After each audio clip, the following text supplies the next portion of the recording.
with relatives and friends and people that you might not even see again. The piano tuner sits ready to go. Half a dozen folks outside can't get in and see the show because it's too crowded. Skateboard brigade never has been afraid, but they just got paid and it's a great big Friday night. Well, I hadn't been down here for years and years, and I looked at my calendar and I saw it was the time for the Democratic Convention, so I headed on down to San Francisco. From Seattle, I took an airplane. It's a strain on the brain, but it gets you there just the same. Landed in Oakland. It's joke land in Oakland. And then I headed on across that bay, San Francisco way. Brought my son to the Moscone Center of Activities. Jesse was there, Jesse Jackson. Michael refused to show up.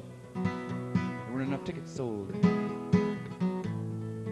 Mondale, people I'd never heard of, I was there. Bill Wapapaw was there. David Lippman was there.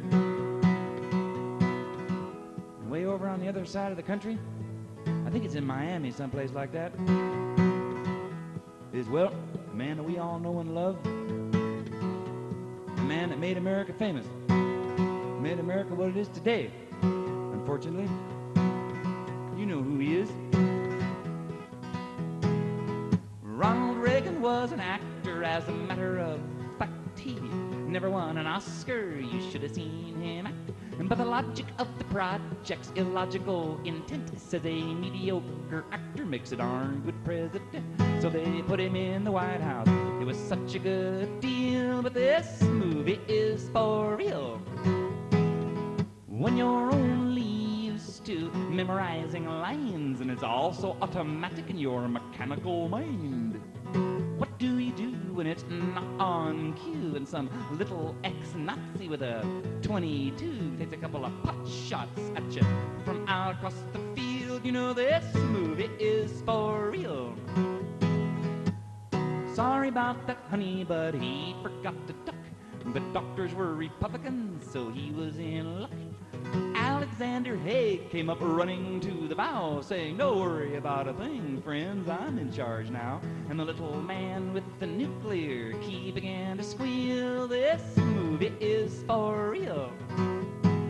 Well, he was back in the saddle with a quick recovery. It was a shot in the arm for his popularity. And when they asked about his head, he said, when all is said and done, it was almost awful, but I still love guns like a true Western hero in a celluloid reel. But this movie is for real.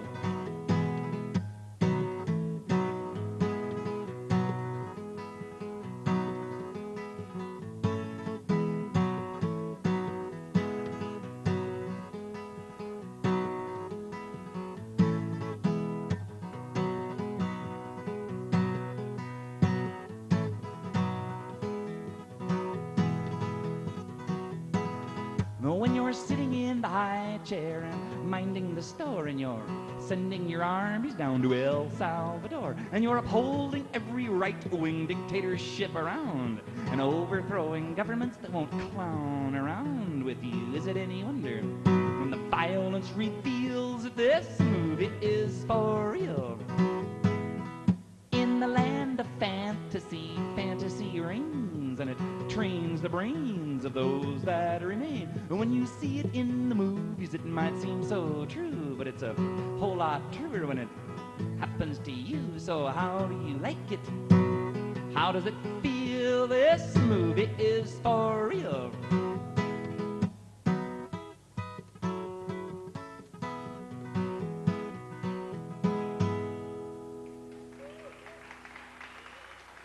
Thank you.